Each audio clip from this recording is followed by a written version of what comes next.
Ryan, it's such an interesting dynamic with the coaching situation right now. Can you kind of clarify, just like right now that Urban's back, is it your role, is it as simple as you're in charge game days and he's in charge through the week? Can you kind of just break it down for us? Yeah, Coach came back today, and we had a meeting early this morning. He's been meeting with some of the players, and so things are back to normal. And obviously he won't be there for game day, but everything else is back to normal.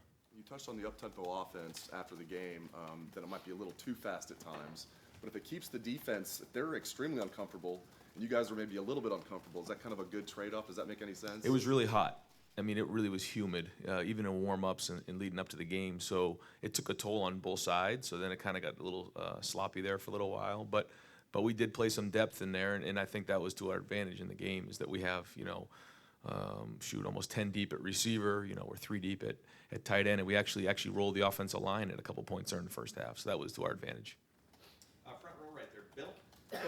What was the reaction when Urban came back today? Was it strictly normal, or was there any? No, I mean, a lot of the coaches really hadn't seen him much again, so a lot of embracing, and great to see you back. But when we got back to our meeting, we had our meeting, and it was kind of business as usual. Yeah. How was his demeanor? How would you describe him today?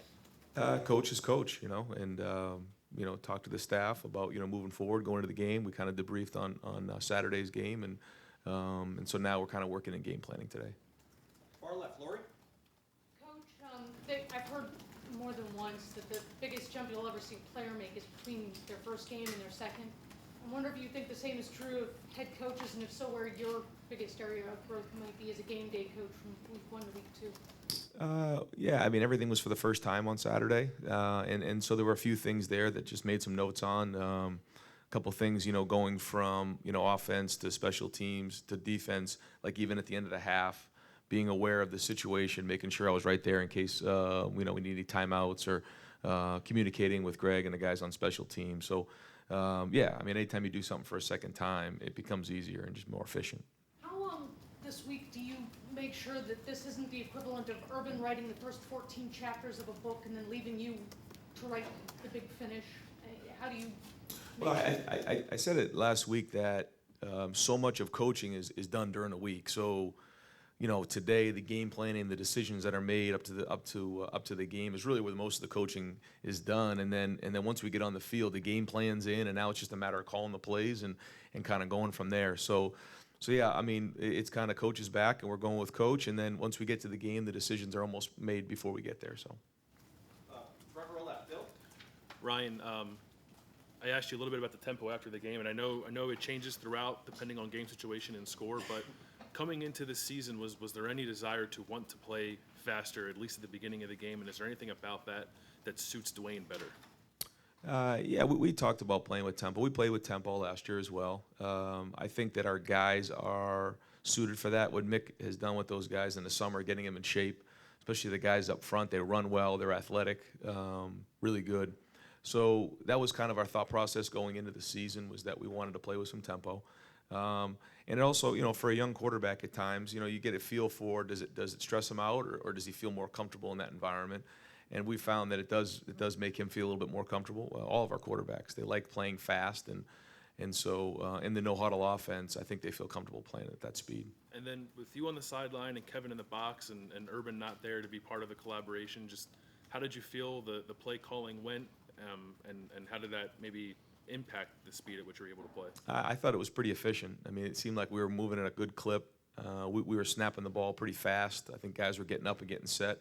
Talked to the receivers, the quarterbacks, and the guys carrying the ball to get the ball to the official a little bit better so we could be more efficient. We looked at that on film. I thought that was good. But the overall operation I thought was clean. Second row left, Ari.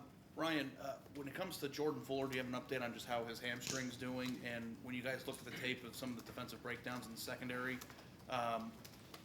what did you guys see there? Was it just young kids making mistakes, or were there easy fixes there? Yeah, Greg's going to be coming up later, right? Yeah, so Greg can kind of address some of that stuff. But I think Jordan was a game-time decision coming down on the field. Sean and the guys were working him out to see if he could do it. We felt like it was better to hold him, so we made that decision. And he's getting treatment today and obviously this weekend. So looking forward to getting him in practice this week and going from there. One quick follow-up about offense now. DeMario McCall is somebody that a lot of people are very interested in, and Yeah.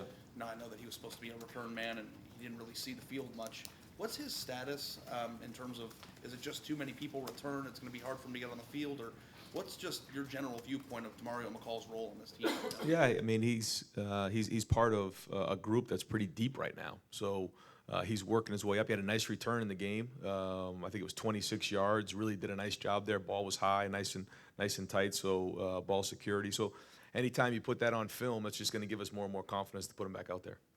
Second row right, Tony? You mentioned the receivers and the depth, and I know one guy will have a big game this week, might be a little quieter next week. When Terry McLaurin, one of your leaders on the team, as you've only known him for a couple of years, but he's come a long way, and he's worked so hard, and he has a game like he did last week. What does that do for you as a coach? How does that make you feel? That was probably one of my in terms of looking at the game and watching the film, something that was I was proud of him because Terry has put a lot of work in here. You know, he's a captain. He's one of our best practice players. Practices really hard. He blocks really, really well. Does all those things. And so, there, like you said, there's been times in his career where it's faith without results, where just keep running the route, Terry. The ball's going to find you. Just keep running the route, and it did. And so, really happy for him. Well deserved. You know, and I think that's a start to a great year for him. What does it say about that group where they can go a game without a catch, but nobody seems to mind? Yeah, it says a lot about that room and the leadership in that room. I think sometimes as receivers you can get selfish. I don't think that's a selfish group. I think they pull for each other, and they know that if we are playing fast and we are playing depth, that they need each other. And so I think they lean on each other, and so it does say a lot about that group. Front row left, Mitch? Ryan, obviously Mike Weber had a great day.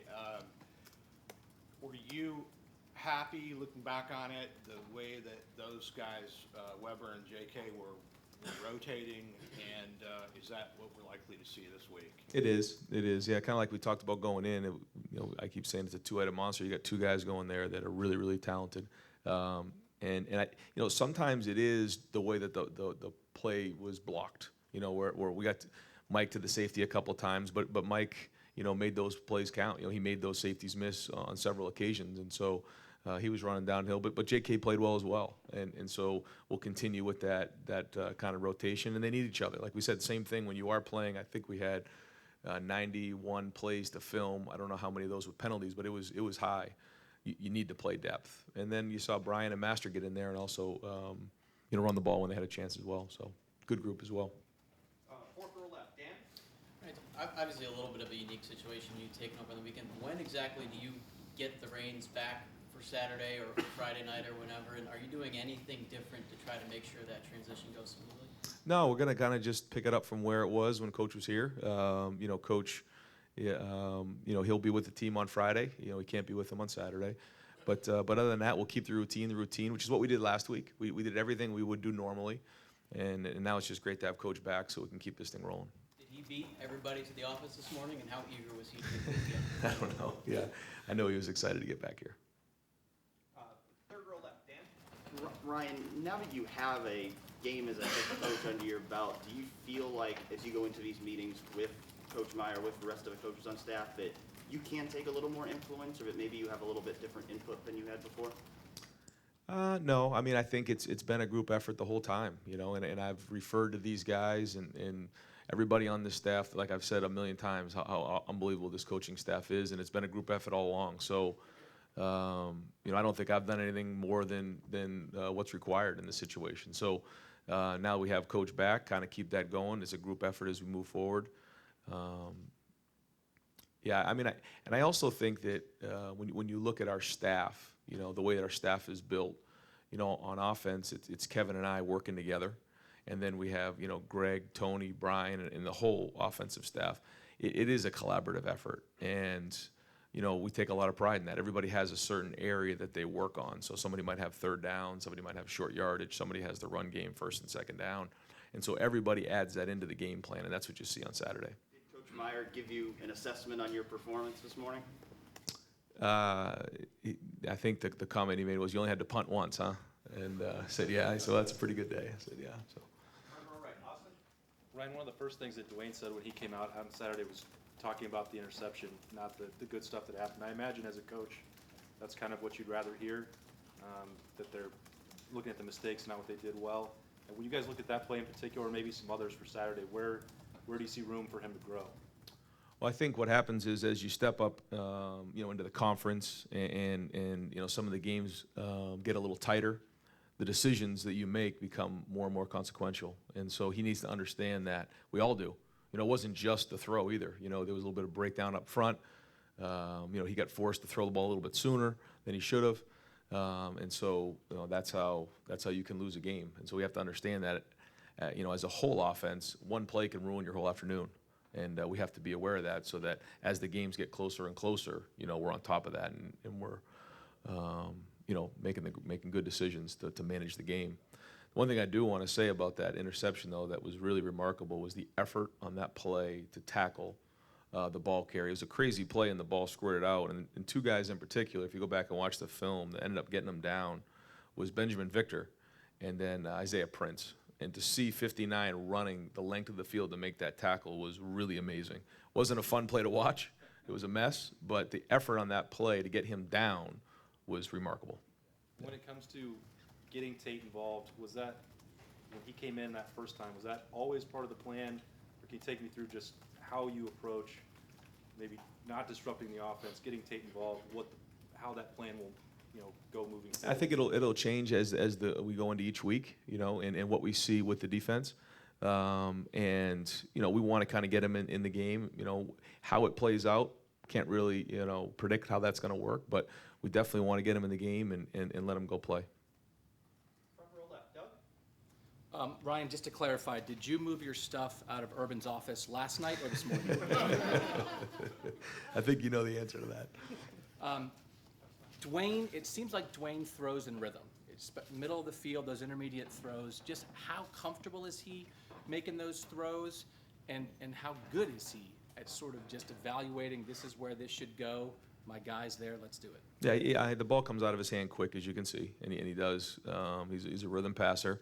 But so much of that has to go with the protection. When he has a nice pocket and the guys are doing a good job in protection, the spacing is right, the separation with the receivers is right, then that's when you can see we get into a rhythm, we get into a tempo. That part's good.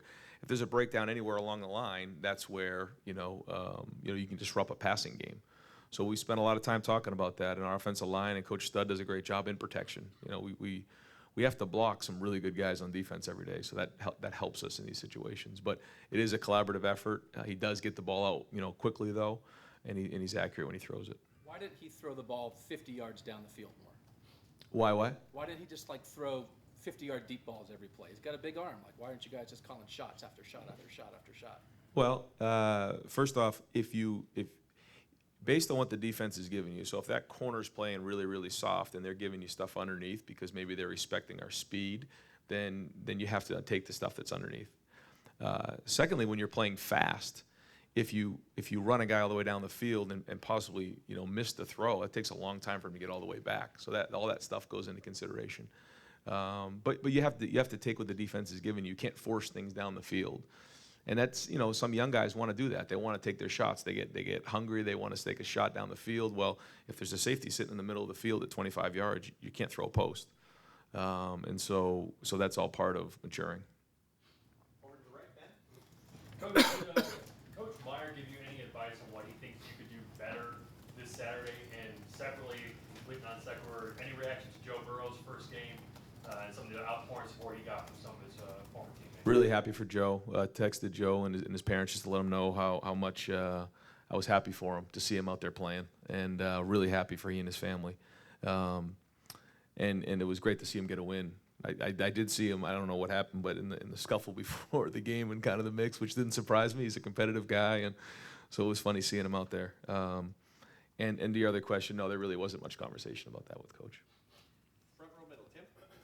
Follow up on Bill's question about tempo. I know Saturday you mentioned the 50-50 split for JK. Mike, how necessary is that to make sure that you don't need to pull one of those guys out for a series because you want to keep that tempo? Because I think it was only one drive when you had the first team in that you switched in between from one back to another. Do you need those guys to go that full drive to have that tempo going?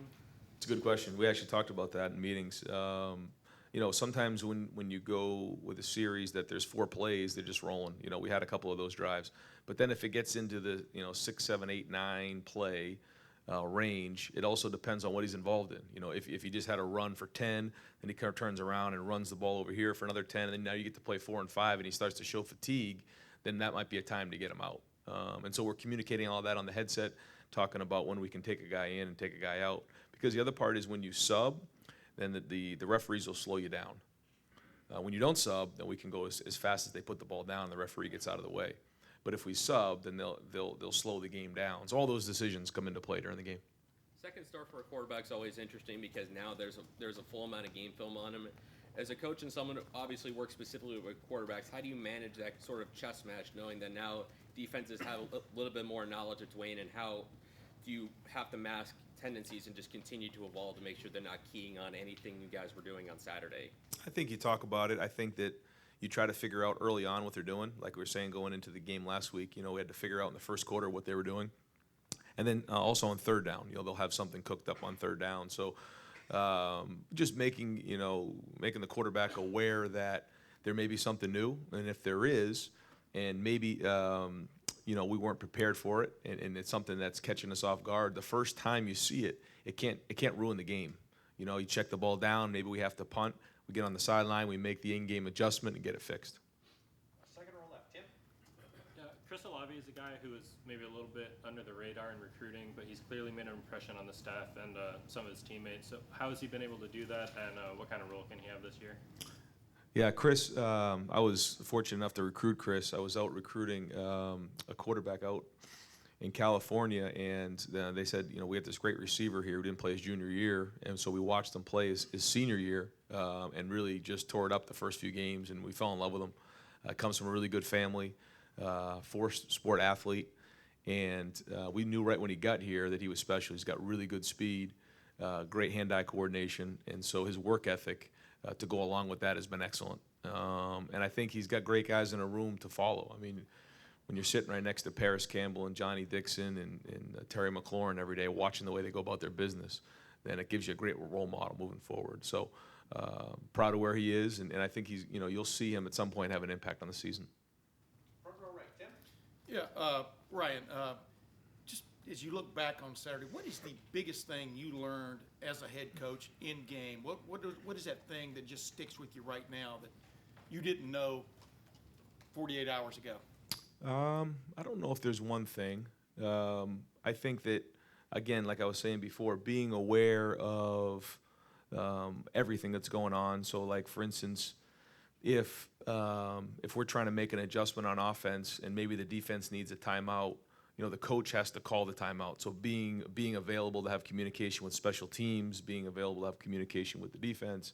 Are we looking to go after a punt? Are we not looking to go after a punt? Are we going to return it? Those type of things while we're trying to make adjustments on the sideline with the offensive line, running backs, quarterbacks, and such. So I think that whole thing was probably the biggest thing that kind of caught me a little bit. And, so you learn from it and we'll be better this weekend. What did you see?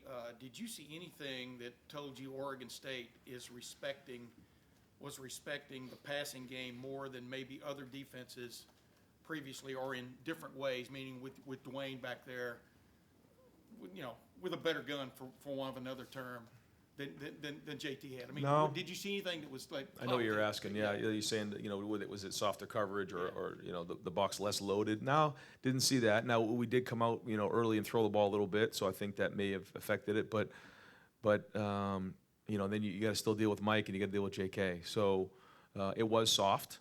The corners were soft. There wasn't as much challenge on the line of scrimmage. Then that may also be the respect for our receivers. But we didn't see anything there that caught us as unusual. And who, God forbid, something happened to it, Dwayne or Tate. Who's your third quarterback now? Well, we have 3 guys there. Matt Baldwin is this week will start doing some more. So we'll see how he does this week. He's getting closer. Chris Chugnoff is a graduate transfer who just kind of showed up. He's kind of like a guy who got signed off of waivers. And he's here, but he just got here, so he's learning the offense, and so we'll see how he does this week. And then Corey Curtis was our third string quarterback in preseason camp. So all three of those guys are kind of, helping out a little bit. They're all, working to improve, and I think as the next couple of weeks progress, we'll have a better idea who that guy is. One my last question. When Urban showed up today, was it obvious in meetings and stuff that he didn't just sit around for a month? I mean, could you tell he was up on Rutgers, up on maybe Texas Christian? What was the sense you got of him and the homework he did in his off time? Oh yeah, no, Coach is right in tune with everything that was going on. Right from the start today. We've got time for one more question. Back row middle, Murph. Kind of following up on Bill's question about the deep passes. Was it a plan to attack deep given Dwayne's arm, or do you just kind of have to go into a game, like you said, take what the defense gives you and approach it that way? Yeah, I mean, like we said, we want to challenge people horizontally. So, some of the bubble passes that we got out to Paris, and then, some of the speed sweep that you saw him kind of going sideways, that was kind of our way to stretch it horizontally. And then we want to stretch it vertically, and that's with the shots down the field. But again, if they're playing soft, then you can't force it. You can't force the action. You got to keep us in rhythm. And when you're playing fast, if you play in rhythm and guys are softer and you take the underneath stuff, we called some plays that in certain coverages would dictate throwing a post or a seam or down the field. But because the coverage was softer, you saw us come underneath and get some completions. Just because we haven't seen it, how have you liked Dwayne's deep ball throwing in terms of, I know you guys track the completions and whatnot, and that's been a big thing. How has he done with that? He's been good. Yeah, he's been good. Yeah, practice, and we work on it a lot. And the receivers do a good job of tracking it. So, we'll see the more we do that in the games, then we'll kind of see where it's at. Coach, thank you Yep, very much. no problem. Thanks, Ryan. Okay, guys. Thanks.